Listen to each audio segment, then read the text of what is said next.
అమ్మమ్మకి ఎందుకు పోతానంటే పోవే పోవే పోవే అందుకే చెప్పు. నాకు దేవస్థానం అందుకే పోతుంది. ఊరి పోయినా మళ్ళీ కష్టం. నీటికి చెప్పు. నాకు చెప్పు ఇటు చూసి చెప్పు. నాకే అమ్మకి జ్వరం వస్తుంది.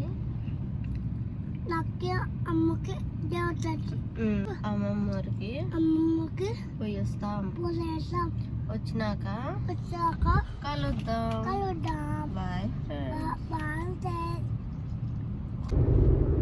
సరేలే ఎట్లా చూడు డ్రైవర్ బత్త తీసుకో 1500 డ్రైవర్ బత్త తెప్పించుకో.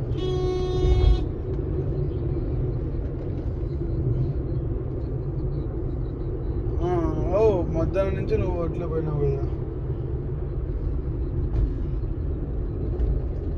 ఇప్పుడు కూడా వెళ్ళదా?